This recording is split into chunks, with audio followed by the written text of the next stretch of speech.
Assalamualaikum warahmatullahi wabarakatuh. Rahayu, rahayu, rahayu. Selamat pagi Bapak Ibu. Salam damai bahagia untuk semuanya. Dan kali ini saya akan membahas sajen, biar kita tidak sempit pikirannya. Karena selama ini sajen kan dianggap yang negatif. Padahal kalau kita mau menelusuri, mau mendalami, sajen itu adalah sanepan ayat kauniyah yang begitu dalam maknanya. Dari katanya sajen, apa itu sajen? Sajen itu sastro jendro. Apa itu sastro jendro? Kan ada sastro jendro hayuningrat pangruating diyu. Sastro itu tulisan, jendro itu sang raja, pangruating sastro jendro hayuningrat. Hayuningrat itu apa? Keselamatan.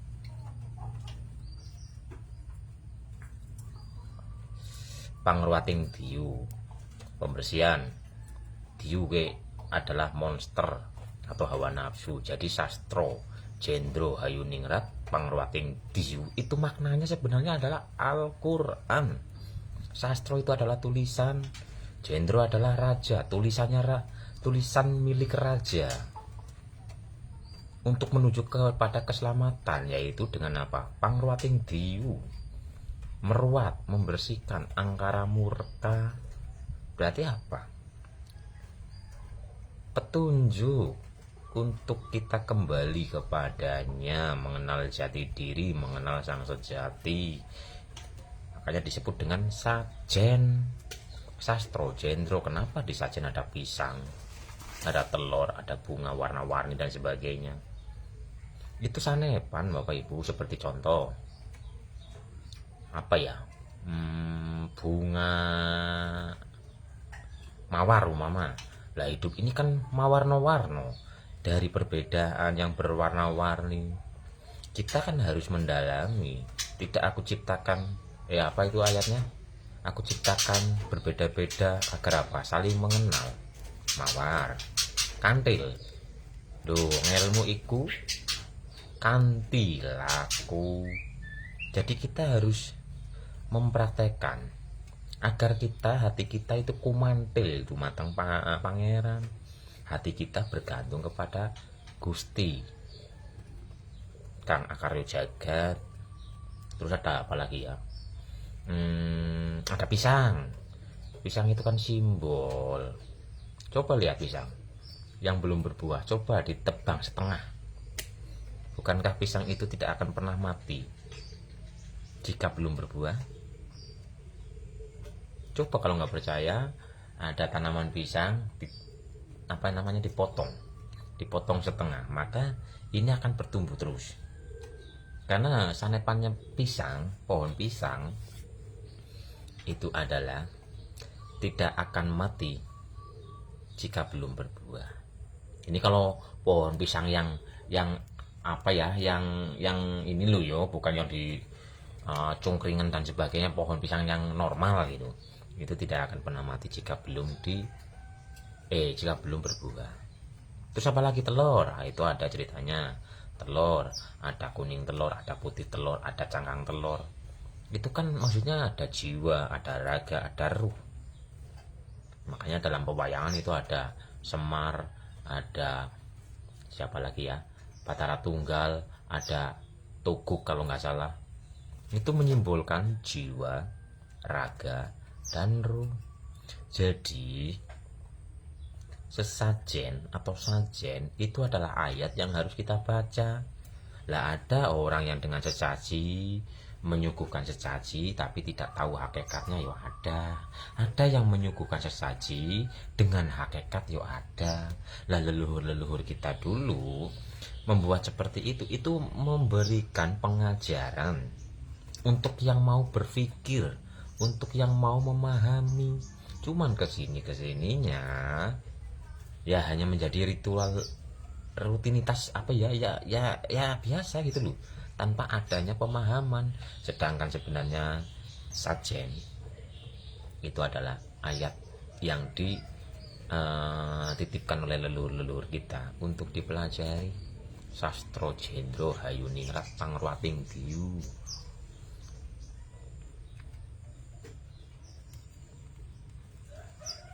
Terus ada juga bunga melati. Tuh, melati itu kata. Lah kata, ayo kita jaga kata. Melati. Makanya bahasa Jawanya adalah awas kata-katanya malati gitu. Itu malati. Jadi kita wangikan hati kita. Karena kata punya kuasa. Kata adalah doa. Kata adalah sesuatu yang sangat luar biasa. Jadi ayo kita pahami, ojo kur nyawang langsung menghujat, nyawang langsung mengklaim, gak usah. Kita kupas. Seperti pisang itu tadi. Kalau mau makan pisangnya dikupas dulu, Sri. Kupas dulu. Kalau dimakan langsung pakai kulit-kulitnya pahit, Bapak Ibu, ketir-ketir gimana gitu. Tuh. Dan persembahan-persembahan itu juga ada kok contohnya kok. Siapa contohnya? Kobil dan Habil. Yang satu mempersembahkan hasil tani, yang satu mempersembahkan hasil ternak. Persembahan. Tapi di ayat-ayat tersebut harus kita kupas, dibedah itu loh.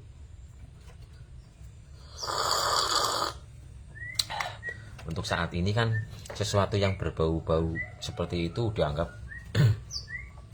apa ya nggak jelas dan sebagainya. Padahal asal kita mau membedah, kita mau memahami hikmahnya, kita mau membaca ayat kauniahnya, ayat tersiratnya, itu mengarahkan kita kepada sang sejati, yaitu sang ilahi. Seperti dukun zaman sekarang. Dukun itu dianggap yang karena udah ada penyelewengan sejarah. Zaman dulu dukun itu artinya dumununge kun. Dumununge kun. Kun. Jadi itu loh.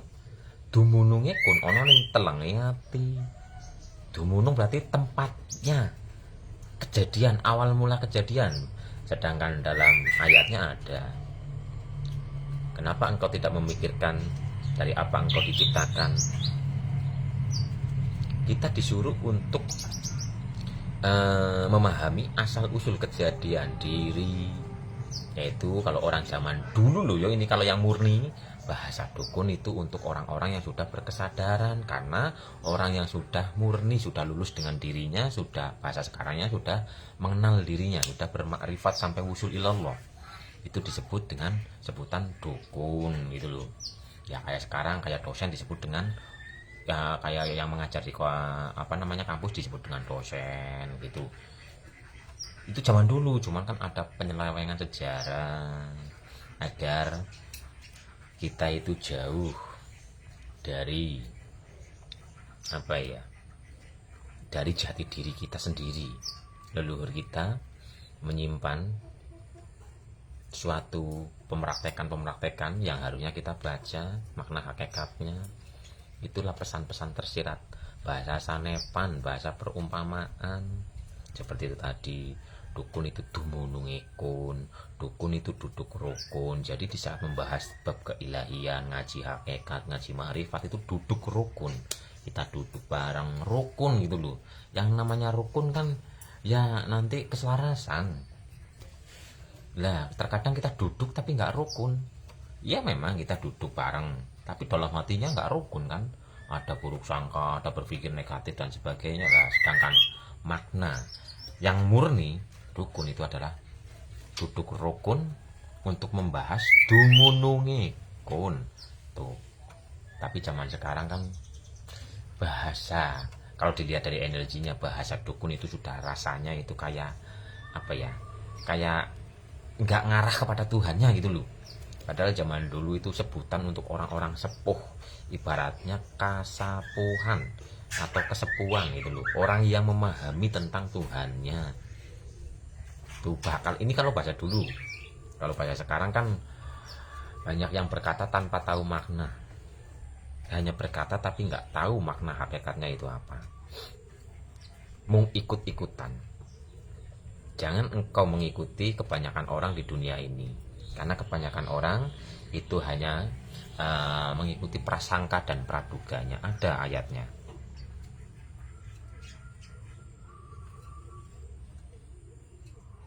Ayatnya di surat Al-An'am ayat 116. Dan jika kamu menuruti kebanyakan orang yang ada di bumi ini, niscaya mereka akan menyesatkan dari jalan Allah. Mereka tidak lain hanyalah mengikuti prasangka belaka, dan mereka tidak lain hanyalah berdusta terhadap Allah. Jadi kalau belum benar-benar tahu kebenarannya, yaitu hanya menduga-duga, berprasangka. Sedangkan kebenaran itu wajib dirasakan sendiri. Kebenaran itu wajib dipraktekkan. Rasa itu hanya akan didapat di saat kita praktek. Ada lagi nih ayatnya.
Kenapa engkau menceritakan sesuatu yang belum engkau kerjakan? Kenapa? Hadir masih live di FB aja atau TikTok juga? Ini di FB doang, TikToknya enggak. Kenapa kita menceritakan sesuatu yang tidak kita kerjakan, tidak kita rasakan? Bukankah itu jarkoning?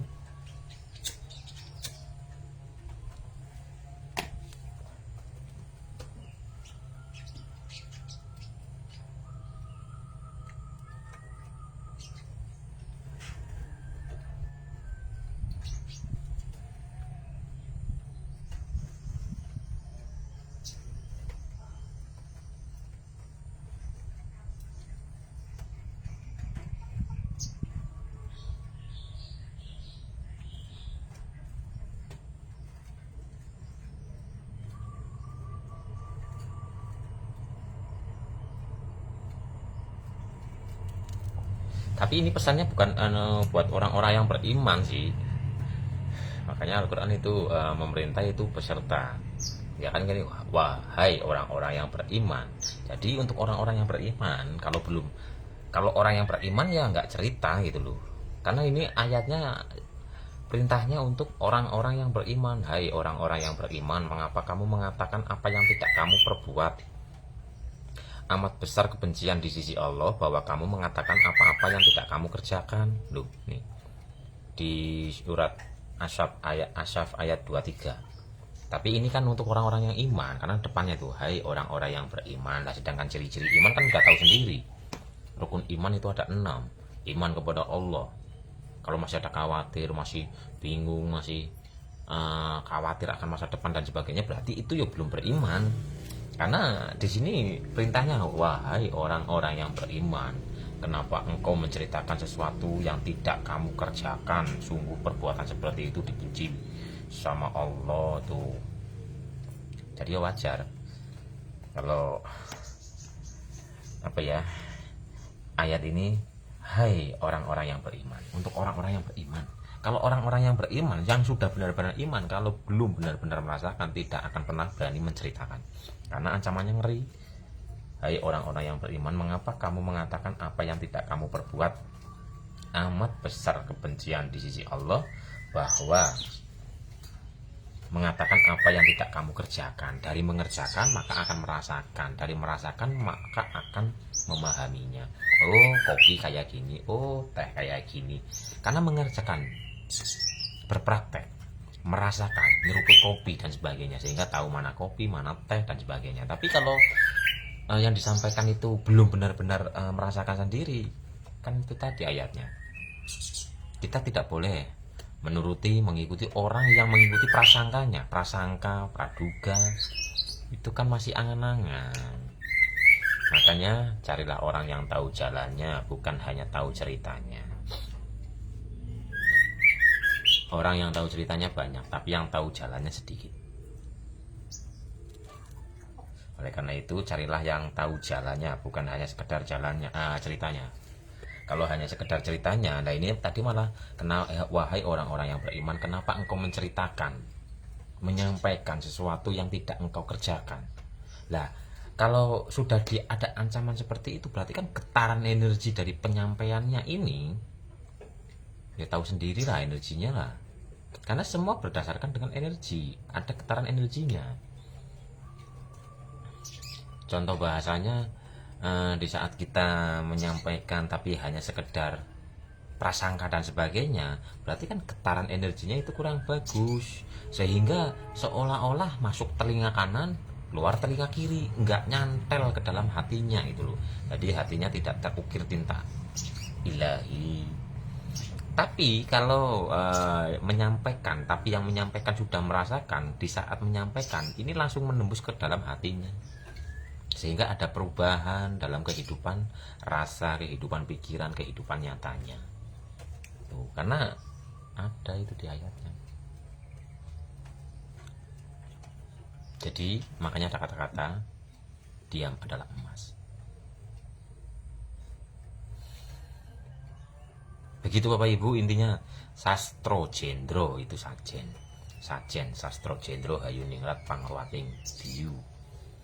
Jadi sastro itu tulisan, jendro itu raja. Tulisannya raja adalah kitab yang tertulis, dipahami makna hakikatnya atau pesan tersirat dari ayat-ayatnya.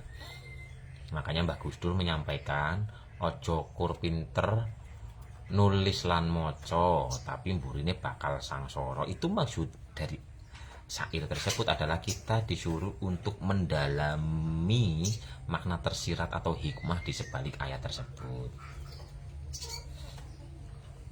Sama Mbah Gus Dur itu sudah disyairkan, dan ya mungkin ya banyak yang hafal lah syair itu. Tapi jangan buat hafalan doang, kita pahami pesan tersiratnya.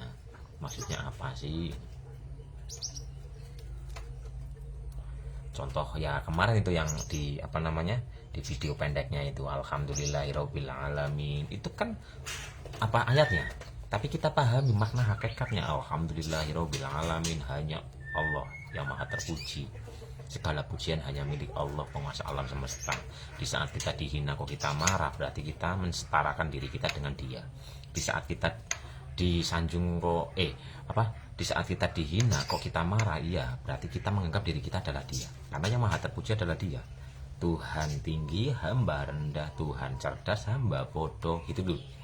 Tapi di saat kita sedang dihina, kita tidak melihat hidup yang ada di dalamnya, maka kita akan marah. Makanya kita harus melihat hidupnya.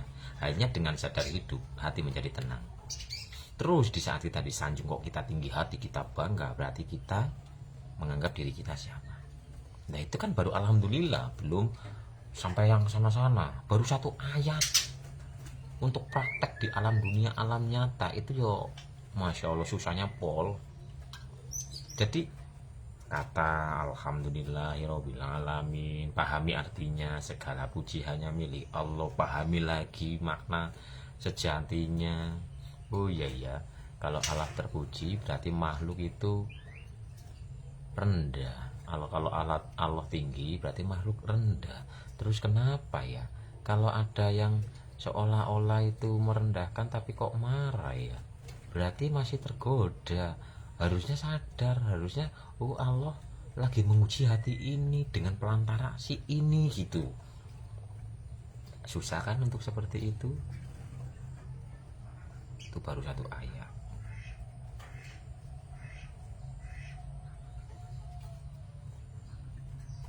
Jadi satu ayat dipraktekkan juga masih dipotangi. Kadang sadar, ketika mendapatkan cacian, kita pandang hidupnya, sang hidup yang sedang menggerakkan kalamnya ini untuk mengetes hati. Kadang kalau lagi sadar kita terima, kalau kita melihat hidupnya anteng. Tapi kalau lagi lalai, kita lihat makhluknya tanpa sadar, mereka bergerak, mereka berbicara, mereka hidup, semua itu karena la haula wala pertolongannya. Makanya hanya dengan sadar Allah hati menjadi tenang. Ini sadar lebih tinggi lagi. Kalau umumnya kan hanya dengan mengingat Allah, dari mengingat menuju kepada sadar itu. Makanya kita terus bersihkan hati kita dari penutup-penutup hati kita, biar kita tidak gampang menuju keluar, tapi kita mau mengkoreksi ke dalam. Mbah Gus Dur juga sudah memperingati, seneng ngafirke marang liyane tapi kafire dhewe dak dikateke. Kafir itu cover atau penutup hati, penutup mata hati. Bukan mata ini yang buta, tapi mata hati yang buta itu loh. Jadi penutupnya dibersihkan. Kita harus terus membersihkan hati kita agar hati kita itu bening kembali.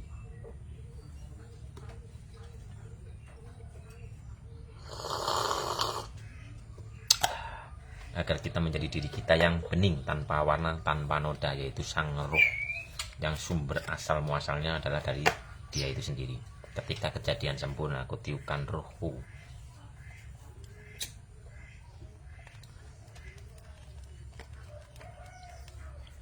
Begitu Bapak Ibu.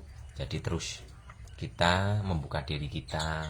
Jika kita belum memahami sesuatu, lebih baik dan alangkah baiknya kita diam dan kita tafakuri, kita renungkan. Jangan sampai kita belum memahami terus kita langsung menghujat, kita langsung menyalahkan, kita langsung wah kayak gitu. Soalnya namanya pertumbuhan, kesadaran itu berkembang. Boleh jadi saat ini kita menyalahkan, wah nggak bener nih, tapi ternyata suatu saat kita mendapatkan hidayah, mendapatkan pemahaman. Dulu kita sudah pernah mencaci maki karena waktu itu kita belum memahami, tapi setelah berjalannya waktu kita terpahamkan dan oh ternyata benar. Itu sama saja kita menjilat ludah kita sendiri. Oleh karena itu, jika kita belum memahami sesuatu, alangkah baiknya kita diam. Jangan langsung bereaksi, karena reaksi ini adanya di sini.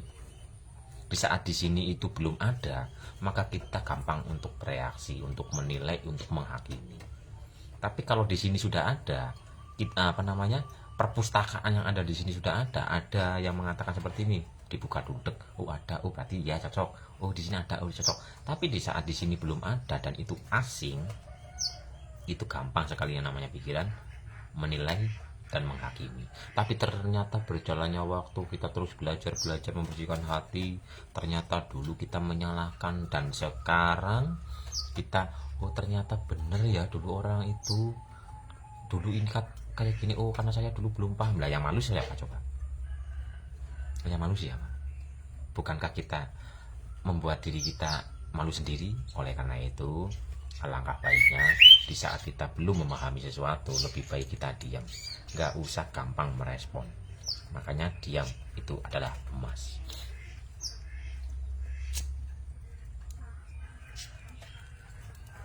Biarkan waktu yang akan membawa kita kepada pemahaman itu. Dan ini ada lagunya Bapak Ibu.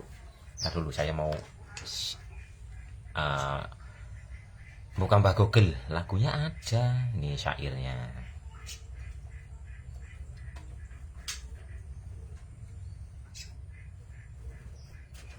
Syairnya ada. Suatu hari nanti pastikan bercahaya, pintu akan terbuka, kita langkah bersama. Di situ kita lihat bersinarlah hakikat, debu jadi permata, hina jadi mulia. Bukan hayalan yang aku berikan, tapi keyakinan yang nyata. Tuh, hina jadi mulia tuh. Dulu dihina, ternyata berjalannya waktu yang menghina itu belajar terpahamkan, sehingga oh iya ya, bener ternyata loh, dulu menghina, dulu menganggap ini menganggap itu dan sebagainya, tapi berjalannya waktu orang-orang yang apa namanya, yang menghina dan sebagainya ada pertumbuhan. Nah ternyata bener dulu yang disampaikan ini, nah itu berarti kan memuliakan. Maksudnya apa? Hina jadi mulia. Yang dulunya dibenci sekarang dicintai, yang dulunya dimaki sekarang dihargai, gitu ya. Ini lagunya syair ruhani nih. Engkau bagai air yang jernih. Asal kita mau memahami, ya lagu-lagu pun ada makna tersiratnya. Di dalam bekas yang berdebu, ini kan syair ruh yang dimasukkan ke dalam jasad. Engkau bagai air yang bening di dalam bekas yang berdebu. Ketika kejadian sempurna, kutiupkan ruhku, karena tubuh kita tercipta dari saripati tanah dan saripati air. Tanah air, makanya tanah air raga pribadi masing-masing secara hakikat. Akhirnya kotoran itu terlihat, kesucian terlindung jua. Biarpun kita dihina, dicaci, dimaki dan sebagainya oleh orang yang tidak memahami, kesucian itu tetap terjaga kok. Makanya akhirnya kekotoran itu terlihat, kesucian terlindung jua. Cinta bukan hanya di mata.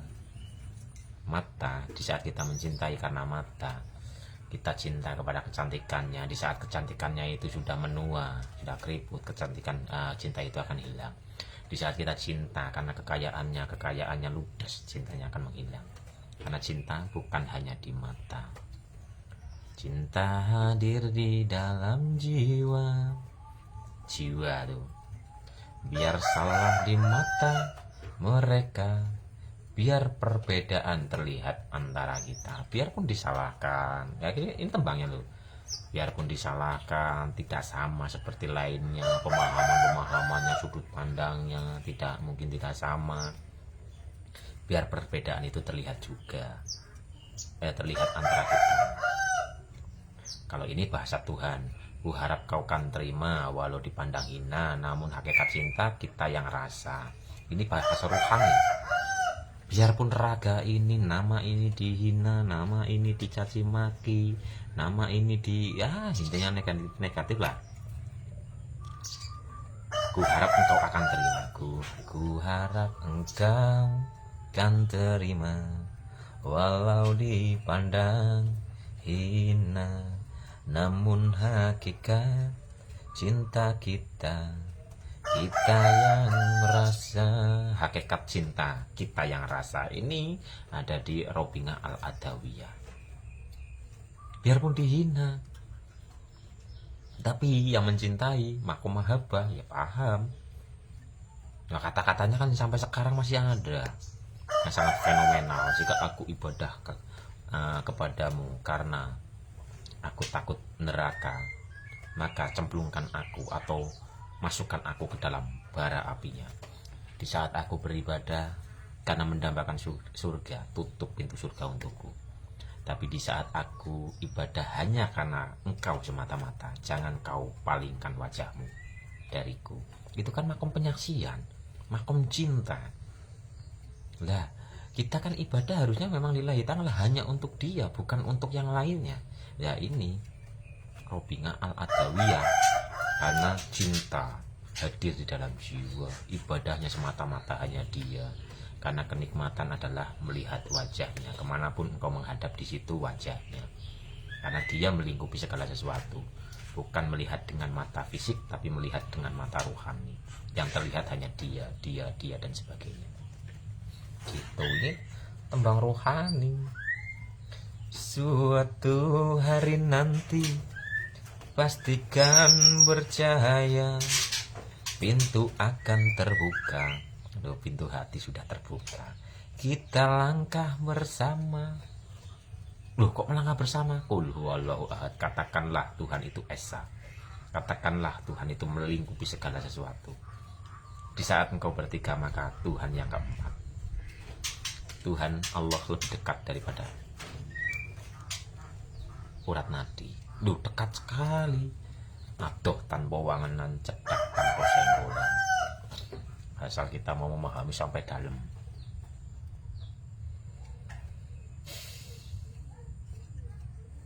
Ini lagu perjalanannya. Ini kan lagu yang mensyairkan di saat sedang suluk, sedang proses bertorekoh, perjalanan menuju Tuhannya. Ini kan nah ini lagunya nih.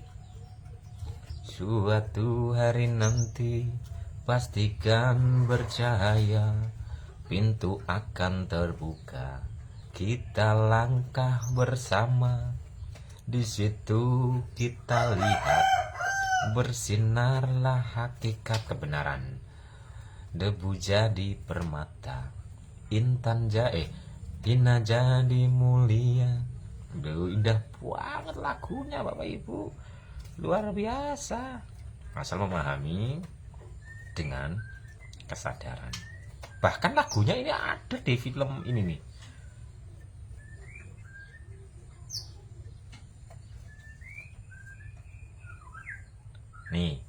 Nih, selama ini mungkin kita hafal, tapi kita tidak memaknai.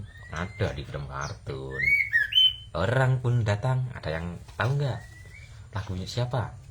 Dan orang pun datang dan akan kembali ke kehidupan kan jadi satu.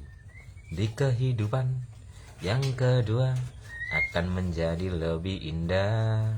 Siapakah yang dapat melaksanakan? Sekarang berusaha mewujudkannya. Lagunya siapa? Cahaya cinta berlahan menyilaukan. Itulah mimpi kehidupan kedua. Mimpi itu dari mana datangnya?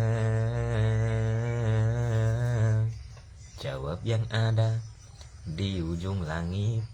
Kita kesana dengan seorang anak yang tangkas dan juga pemberani. Bertarunglah Dragon Ball dengan segala kemampuan yang ada.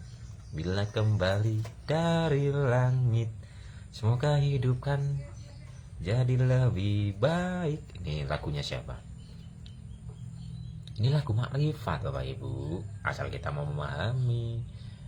Cahaya cinta berlahan menyilaukan itu apa sih?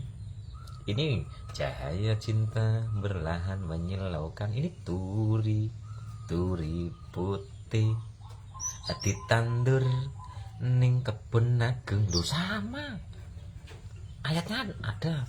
Ketika kejadian sempurna kutiukan rohku. Jadi cahaya cinta berlahan menyilaukan. Loh, ada kan? Asal kita memahami loh ya. Ini lagu Dragon Ball yo selaras dengan turi-turi putih, yo selaras dengan ketika kejadian sempurna kutiukan ruhku. Jadi di saat ditiukan ruhnya, di situ cahaya cinta sangat menyilaukan. Cahaya cinta berlahan menyilaukan. Itulah mimpi kehidupan kedua. Loh, kehidupan kedua. Kehidupan pertama di mana? Tunggal bersama sang sejati. Turun ketika kejadian sempurna kutiukan ruhku. Di kehidupan kedua, badan jasad, badan ragawi. Tapi badan ragawi ini adalah badan maknawi. Bacalah. Turi putih pitutur kalam. Suara yang suci. Ruh ditandur ning kebun agung. Kebun agung itu raga. Loh, kebun kok agung ya? Ini semesta besar, ya semesta kecil. Ditandur ning kebun agung.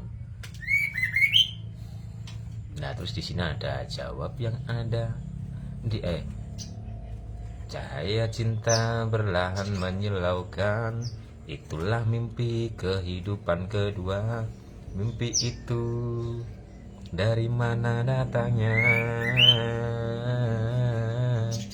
Jawab yang ada di ujung jawabannya ada di ujung langit. Jawabnya ada di ujung langit.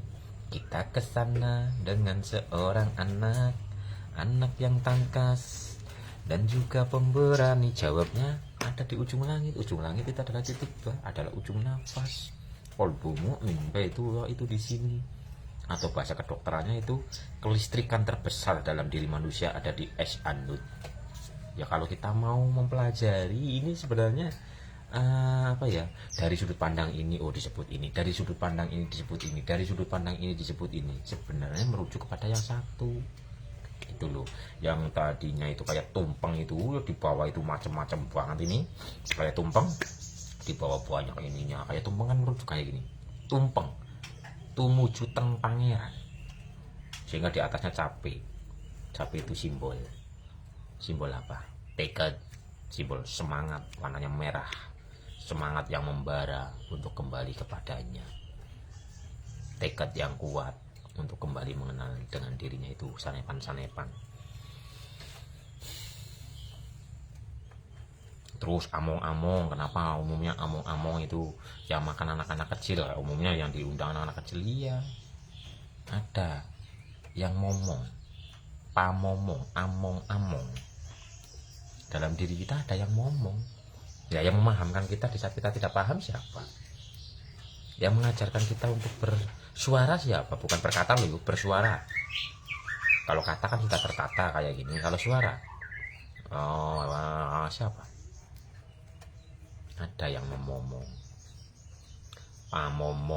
pamomong jati. Itu kalau kita mau memahami.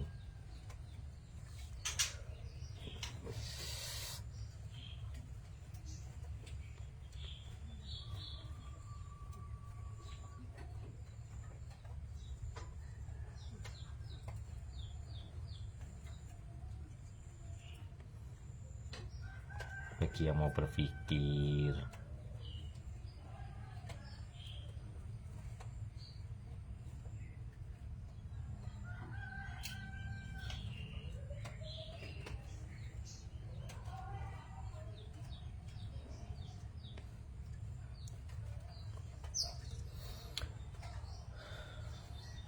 sekiranya kami turunkan Al-Quran ini kepada sebuah gunung, pasti kamu akan melihatnya tunduk pecah, disebabkan takut kepada Allah. Dan perumpamaan itu kami buat untuk manusia agar mereka berpikir. Dan Dia menundukkan apa yang ada di langit dan apa yang ada di bumi untukmu semua sebagai rahmat darinya. Sungguh dalam hal yang demikian itu benar-benar terdapat tanda-tanda kebesaran Allah bagi orang-orang yang berpikir, untuk menjadi petunjuk dan peringatan bagi orang-orang yang berpikiran sehat. Allah memegang nyawa seseorang pada saat kematiannya, dan nyawa seorang yang belum mati atau tidur. Dia tahan nyawa orang yang telah dia tetapkan kematiannya, dan dia lepaskan nyawa yang lain sampai waktu yang ditentukan. Sungguh pada yang demikian itu terdapat tanda-tanda kebesaran Allah bagi kaum yang berpikir. Dan kami anugerahi dia dengan mengumpulkan kembali keluarga, dan kami lipat gandakan jumlah mereka sebagai rahmat dari kami dan pelajaran bagi orang-orang yang berpikir sehat.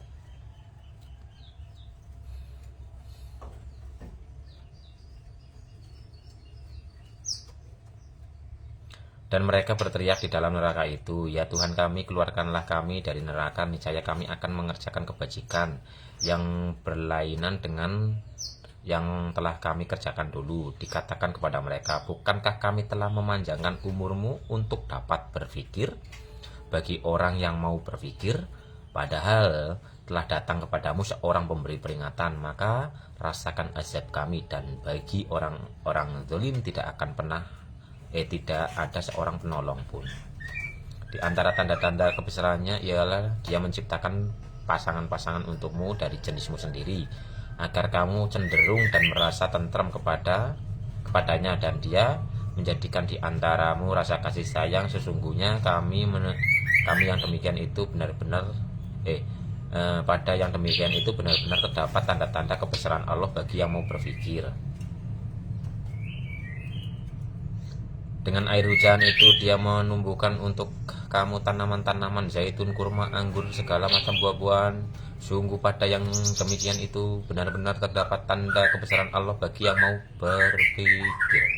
Kemudian makanlah dari segala macam buah-buahan, lalu tempuhlah jalan Tuhanmu yang telah dimudahkan bagimu dari perut lebah itu keluar minuman madu yang bermacam-macam warnanya. Di dalamnya terdapat obat yang menyembuhkan bagi manusia. Sungguh pada yang demikian itu benar-benar terdapat kebesaran Allah bagi yang mau berpikir. Dan dia yang menghamparkan bumi dan menjadikan gunung-gunung, sungai-sungai di atasnya, dan padanya dia menjadi sebuah buah dan padanya dia menjadikan semua buah-buahan berpasang-pasang.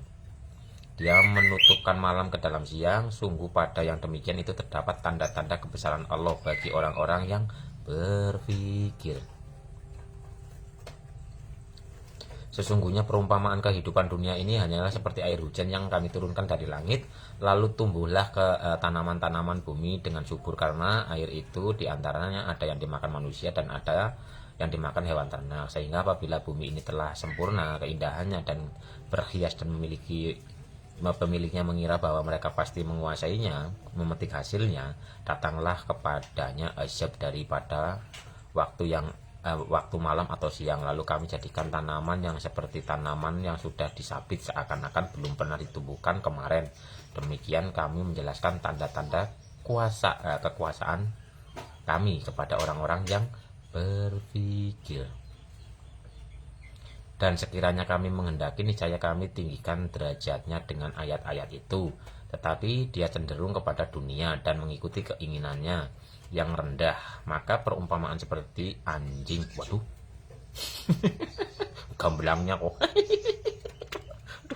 Kebelabasan ini mau coba ayat Al-A'raf ayat 176.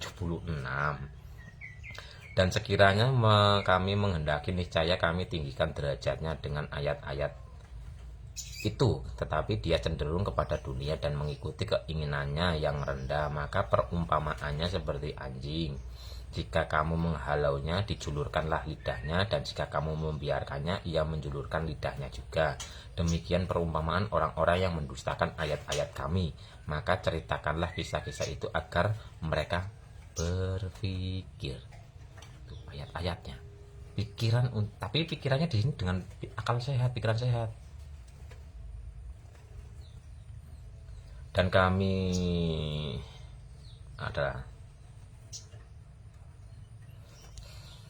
adakah pada yang demikian itu terdapat sumpah yang dapat diterima bagi orang-orang yang berakal? Apakah kamu orang musyrik yang telah beruntung, ataukah orang yang beribadah pada waktu malam dan sujud dan berdiri karena takut kepada azab akhirat dan mengharapkan rahmat Tuhannya? Katakanlah, apa sama orang yang mengetahui dengan orang yang tidak mengetahui? Sebenarnya hanya orang-orang yang berakal sehat yang dapat menerima pelajaran. Kitab Al-Quran kami turunkan kepadamu penuh berkah agar mereka menghayati ayat-ayatnya dan agar orang-orang yang berakal sehat mendapatkan pelajarannya. Jadi Al-Quran ini hanya untuk orang-orang yang berakal sehat, karena hanya orang-orang yang berakal sehatlah yang dapat mendapatkan pelajarannya, pembelajarannya, makna hakikatnya. Lah ini ayat-ayatnya. Makanlah dan gembalakanlah hewan-hewanmu. Sungguh apa yang demikian itu terdapat tanda-tanda kebesaran Allah bagi orang-orang yang berakal. Maka tidaklah menjadi petunjuk bagi mereka orang-orang musyrik berapa banyak generasi sebelum mereka yang kami telah binasakan, padahal mereka melewati bekas-bekas tempat tinggal mereka umat-umat itu. Sungguh pada yang demikian itu terdapat tanda-tanda kuasa Allah bagi orang-orang yang berakal. Dan Al-Quran ini adalah penjelasan yang sempurna bagi manusia agar mereka diberi peringatan dengannya, agar mereka mengetahui bahwa Dia adalah Tuhan yang Maha Esa, dan agar orang yang berakal mengambil pelajaran.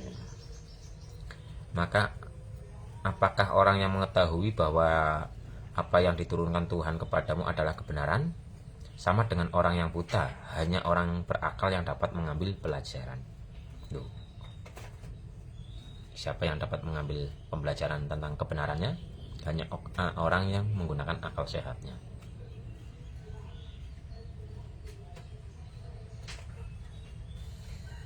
Sesungguhnya dalam penciptaan langit dan bumi dan pergantian malam dan siang terdapat tanda-tanda kebesaran Allah bagi orang-orang yang berakal.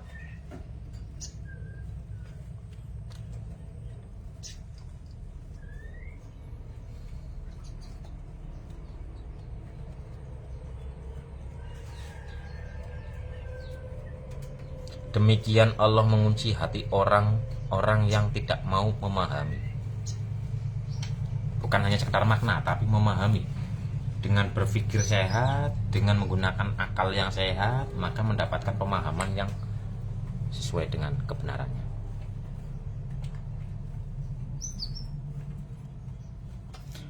Di Al-Furqan 44, atau apakah engkau mengira bahwa kebanyakan mereka itu mendengar atau memahami? Mereka itu hanyalah seperti hewan ternak, bahkan lebih sesat jalannya. Waduh. Tidak mau memahami dan tidak mau mendengarkan, bahkan ini disebut seperti hewan ternak. Makanya ada makom kasaf, di saat melihat manusia yang terlihat bukan manusianya, tapi sifat kebinatangannya. Ini kalau di makom kasaf. Nih, maka tidak pernahkah mereka berjalan di bumi sehingga hati atau akal mereka dapat memahami, telinga mereka dapat mendengar? Sebenarnya bukan mata itu yang buta, tetapi mata hati yang ada di dalam dada.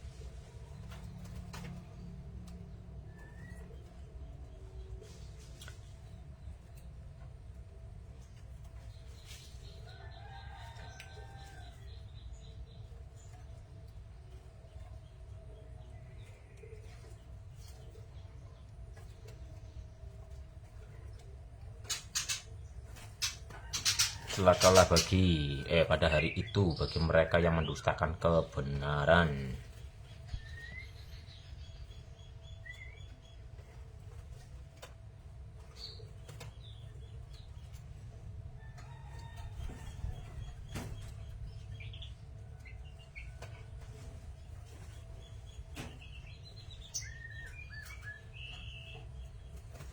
Wahai orang-orang yang beriman, jika seseorang yang fasik datang kepadamu membawa suatu berita, maka telitilah kebenarannya agar kamu tidak mencelakakan suatu kaum karena kebodohan, kecerobohan yang akhirnya kamu menyesali perbuatannya. Teliti, kalau sudah diteliti tahu kebenarannya, diam. Karena di saat menceritakan kejelekan orang lain itu namanya menggunjing, dan ketika itu tidak benar itu namanya memfitnah.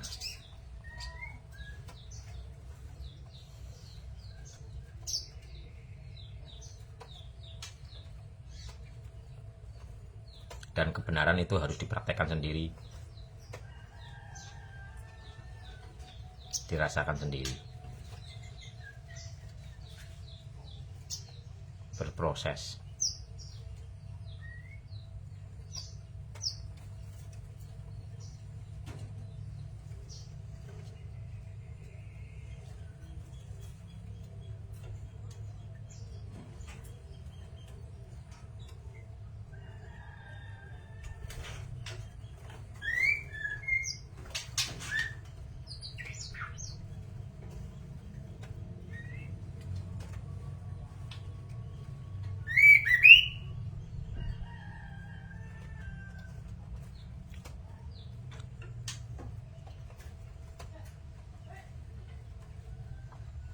Di Al-Anfal, sesungguhnya makhluk bergerak yang bernyawa yang paling buruk dalam pandangan Allah ialah mereka yang tuli dan bisu, tidak mendengar dan memahami kebenaran, yaitu orang-orang yang tidak mengerti. Tapi untuk memahami kebenaran awalnya adalah kita belajar. Dari kita belajar, kita kritis dengan pikiran sehat, kritis. Dari pikiran kritis nanti kan masuk ke akal yang sehat. Dari akal masuk kepada kepahaman atau pemahaman. Dari pemahaman nanti akan masuk kepada lelaku, mempraktekkan turut-turutannya. Makanya penting sekali kita terus membersihkan hati kita, karena pikirannya harus dengan pikiran sehat, akalnya dengan harus akal sehat, akal murni. Kalau hanya ilmunya saja, belajar, membaca, mendengar, melihat, bisa. Tapi kalau tidak benar-benar lelaku dari dalam dirinya, maka pikiran dan akal ini itu terkontaminasi oleh nafsunya, sehingga nanti justru malah mempertuhankan akalnya, mempertuhankan pola pikirnya, mempertuhankan dirinya. Makanya kita harus sering melakukan penyucian jiwa, membersihkan hati, berserah kepadanya agar energi-energi dari pikiran, tempelan-tempelan energi yang ada di pikiran itu terbersihkan. Karena di dalam akal itu masih ada nafsu, di dalam akal itu masih ada nafsu. Makanya kalau hanya bermain di akal, tidak benar-benar dari dalam, itu paling-paling nanti akal-akalan. Tapi kalau yang benar dari hatinya, itu disebut dengan eling lan waspodo atau kehati-hatian.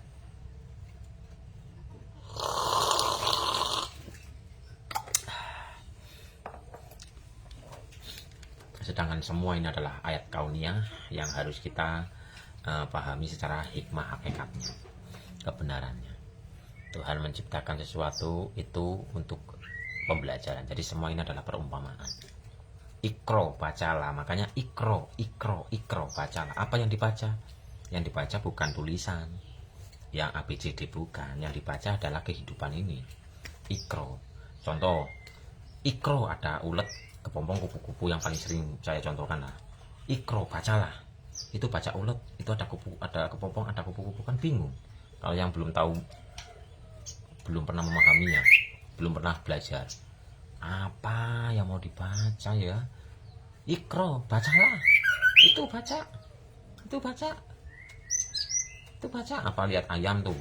Tuh kan ada ayam tuh. Itu baca. Oh, ayam nyari makannya dieker-eker tuh. Biarpun makanannya sudah disediakan, berasnya sudah disediakan di situ, dieker-eker, sehingga mubazir, banyak kemana-mana gitu, mambrah-mambrah. Ikro, bacalah. Nah, baca kalau lihat ayam kayak gitu kan bacanya, gak usah diambra-ambrain, sia-sia ntar. Nah, jadi menggunakan atau sekebutuhannya gitu loh. Itu ikro secara hakikat ini. Makanya ikro, bacalah. Membaca kejadian, membaca ayat kauniyah, membaca pesan yang tersirat di sebalik pesan yang nyata ini. Dan ini hanya akan dipahami dengan hati atau dengan akal pikiran yang sehat. Karena cahaya keilahian, cahaya pemahamannya nanti akan muncul di pikiran dan akal yang sudah bersih. Ya contoh lampu lah, kalau tertutupi oleh belet gitu loh ya, cahayanya nggak kelihatan lah, gelap. Tapi kalau akal dan pikiran ini terbersihkan, cahayanya nampak.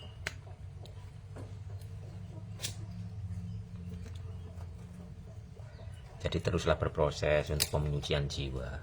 Dan waalaikumsalam untuk semuanya. Oke, terus berproses, terus berjalan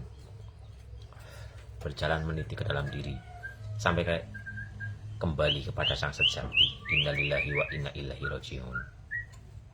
Asalnya dari dia, kita kembalikan kesadaran kita kembalikan diri kita kembalikan segala urusan kita kepadanya. Karena segala sesuatu urusan kembalinya kepada dia. Kembalikan.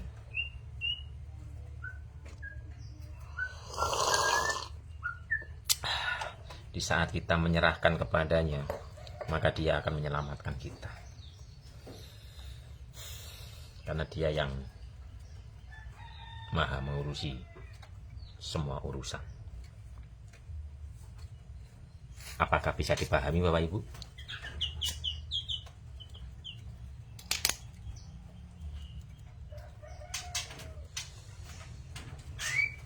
Oke, sudah dulu saya mau menikmati kopi. Enggak live di sebelah, enggak lah. Lagi mau nyawang burung dulu.